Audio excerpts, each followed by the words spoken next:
Ty Bartell, Anthony Hartwig with one of the impactful senior leaders on Austintown Fitch this season. Their catcher, McKenna Hogan, joins us today. McKenna, how we doing? Doing pretty good. Well, this season it's been quite a season for you guys. 15 up, 15 down so far as wins are concerned. But talking about your spot in this entire team, you have such a huge leadership spot defensively, offensively, batting cleanup. What was it like going into the season knowing that you were going to have the weight of being one of the leaders on your shoulders? And obviously it's turned out pretty well, but what do you think was the biggest thing you were looking forward to this season, and what was the biggest thing you learned? It was definitely nerve-wracking at the beginning of the season, being number 4 and being a leader on this team as the catcher. But really just being confident in myself has really helped me. And I know I had to produce for my team hitting-wise and catching. It sometimes can be hard catching for Sydney with the wild pitches, so I just knew I had to try my best and just try to get everything I can to be able to help my team. You've been a leader on this team for a while just because of your position and the leadership you have to be as a catcher. But now, as a senior leader, you have a little bit more responsibilities. What kind of steps have you taken this year to become more of a leader than you've ever been? It's definitely helped in the past having great seniors. In the past, my sophomore year, I had Lydia Spalding and Sydney Schaefer, and then last year with Maddie Taylor. Definitely just trying to follow in their footsteps. Definitely this year, I've had to have more of a role and more like the social aspect and talking a lot of the girls. There's always gonna be a little bit of bickering, but being a senior leader, we have to shut that down. So that's one thing I've definitely had to work on more this year. A lot of the freshmen too point to you and say that you've had quite an impact on their season this year. Playing with a lot of younger girls, I know that that can go one of two ways, but you guys have taken them under your wings, and they honestly feel super comfortable. It seems like with you guys. What's that like with the younger girls too? Kind of just taking them along and being a part of their success then this season as well. Yeah, I love a lot of the freshmen and sophomores. We have a really young team, and I know it's definitely nerve wracking coming into high school, being a freshman or even just a sophomore, and playing sports. So I definitely just try to take them under my wing and get really close to them. I don't see them as an underclassman. I just see them as a friend. So I don't talk down to them. And on our team, it's not freshmen do one thing, seniors don't do it. It's we all do it together because we're all one team. So definitely just seeing them as a friend and a teammate and not as an underclassman.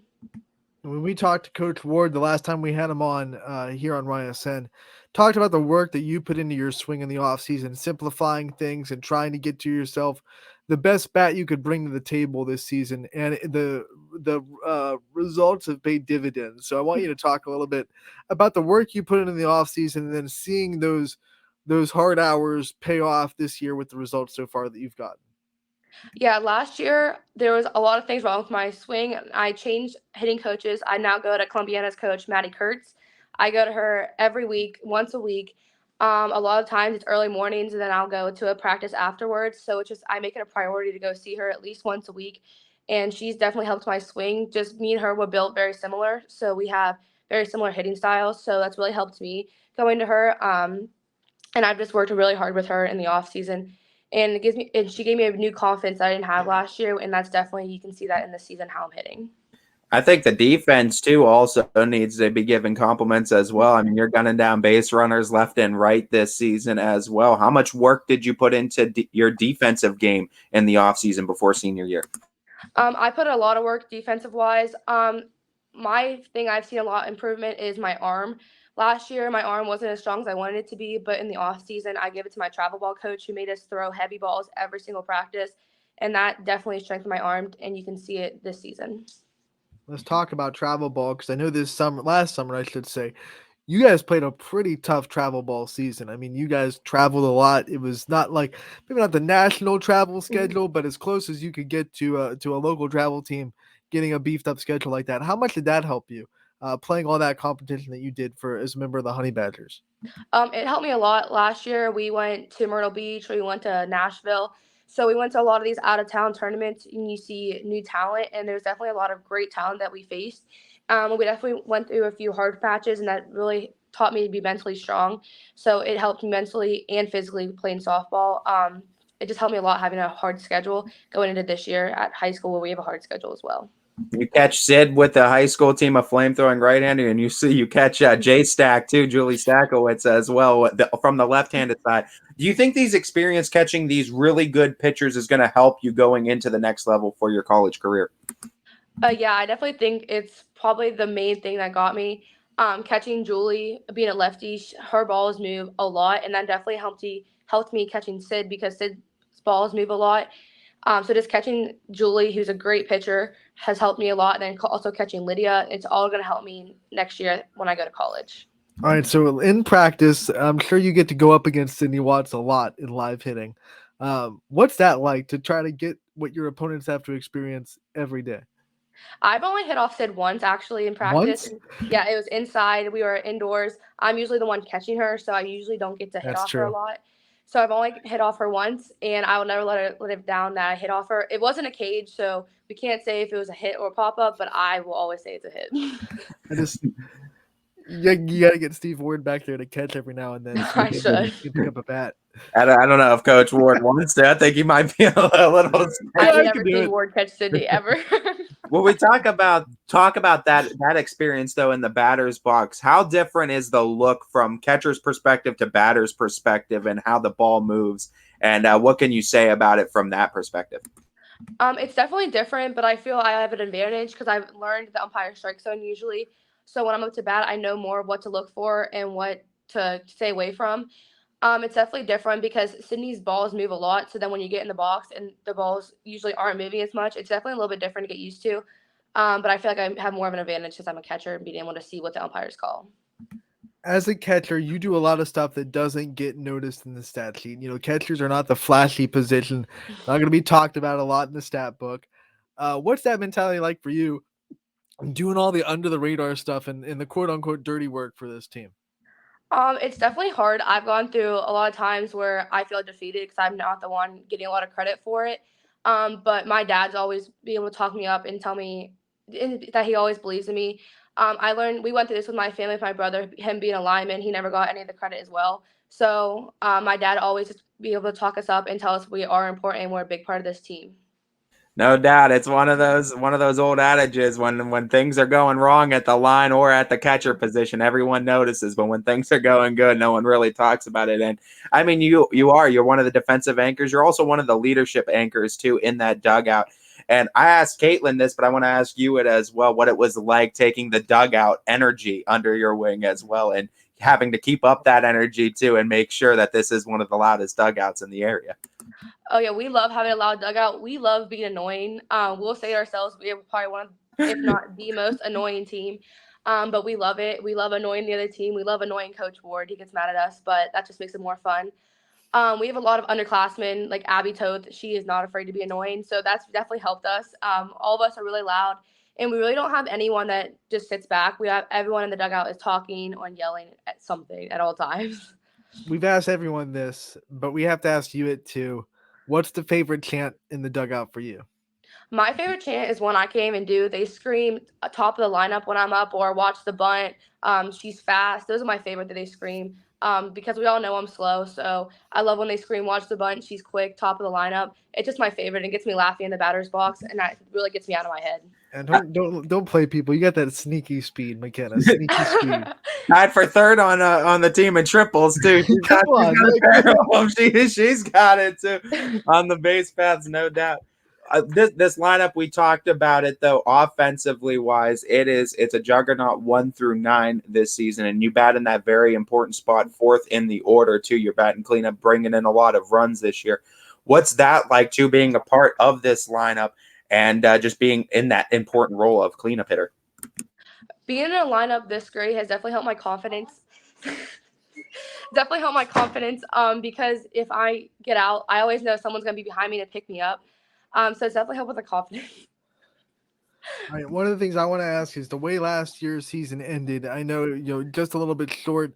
You guys thought you could win that game. How hungry did that make this team, especially the seniors in the offseason and the starting stages of the season, to try to get back to that point and make that next step and get yourself to Firestone Stadium? Yeah, we just want to get farther than we did last year. It was definitely a heartbreaking loss last year, losing to Hoover. But this year, our goal is just to get farther than we did last year, and we're definitely just really hungry to get farther. What do you think you learned the most from that loss? Because they always say you learn a lot from the losses. So what do you think that loss in the districts taught you guys the regionals taught you guys as a team? We definitely learned how to ignore the fans. Last year, I know we got in our heads with the fans, and we let the fans affect how we played. So this year, we are learning to ignore all the outside commotion and just focus on within ourselves and do what we know we can do, and not focus on anything else. I think it's also exciting for you, just like Caitlin Mitchell going to Notre Dame College too. You're going to continue your career for another 4 years, and you got to do it before the season started. What was that experience like to have that kind of checked off your list and not having to worry about that going into senior year? It definitely takes a lot of pressure off me this year. Bye, guys. It definitely takes a lot of pressure off me this year. Already being committed and signed.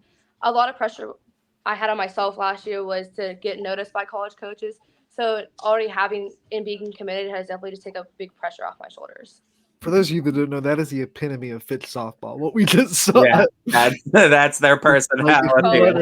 If you want to define pitch softball in a nutshell, there it goes. So what I want to ask though, McKenna, is that moment you signed on the dotted line. What was that like? I mean, so many years of hard work and the dreams that you have of playing softball in college finally come true. What was that like for you? It was definitely an emotional experience. Everything I've ever done has always led to playing at the next level. I definitely, the moment I committed and called my coach, I just broke down in tears because it felt like everything finally had a purpose. All those late nights and going to all these lessons, sometimes 3 practices a day just to get there. It definitely felt like it all paid off in that moment, and especially in front of all my friends and family behind me, it definitely just all paid off. So I want to ask, what about the College of Notre Dame College that kind of drew you to sign on the dotted line? What was it about it that attracted to you to the college most? Well, just that it was only an hour away from home. I never wanted to go far from my house. I always wanted to move out, but never be too far. They have a great nursing program. I love all the coaches. And my dad works in Cleveland, so just being close to him and knowing he's there whenever I need him definitely was a big thing to pull me there. All right, so you're not too far away, but you're still leaving the nest. What makes you the Yeah. most nervous about being away from home and some of the comforts that you have at home that you won't have anymore when you go away? Um, it's definitely nerve-wracking leaving my parents and like my family all behind. I really love being comfortable and being in my element, so I'm definitely scared to have to make new friends and have new teammates and coaches. I've had the same coaches for years. Coach Fiddler for us, has her as my coach since I was 9. So leaving her and just leaving the comfort I have is what I'm most nervous for. We talk about advice all the time too, and just how some advice from certain coaches has impacted players. What do you think is the most impactful piece of advice a coach has given you that's impacted your career positively? To believe in myself. I know it like sounds touche, but I've had a lot of times where I just get down on myself, and I've always had coaches there to pick me up, and my teammates tell me they believe in me. And believing in myself and just staying within myself has really helped me. A lot of times I'll lose confidence, and that's what happened last year with my batting. And just this year, gaining my new confidence has helped me improve my hitting. So just believing in myself and having confidence in myself is what's really helped me. We call them wardisms, the things that Steve Ward likes to say to you guys. Every player has their favorite saying or wardism. What's yours? I don't even know. There's so many. I can't even pick just one. I just love hearing him yell. He tries to be scary and yell at us, but I don't know. I just always laugh. I really don't have one certain saying of his though. Talking, we go back onto that train of advice, and I asked you about who gave you impactful advice, but I want to give you a chance to. What's the advice you would give to those other players too that, like you, had that dream or working those late nights or putting in the extra work that want to accomplish that college level? What's your advice to those younger teammates, younger players watching you that want to accomplish that dream as well? My advice is just to work hard when no one's watching. If you work when everyone's watching you, then you're not going to get better. But putting in the effort and the hours when no one's watching and no one knows you're doing it is really going to improve and help you in the end. We've talked about a lot of people that have helped you along the way, but I want to give you one last chance before this interview is over to give shout outs to other people and other people that have been there for you, supported you throughout your career, and the people that you really wouldn't be where you are without. Well, first off, I want to be where I'm at without my family. So my brother and my parents, they do everything for me. But then also a huge shout out is Kim Stakowicz, who is Julie's mom. Her and Julie, I played with them since I was 8 and 9, and they have been with me every single step of the way. And I would not be where I'm at without her, either of them.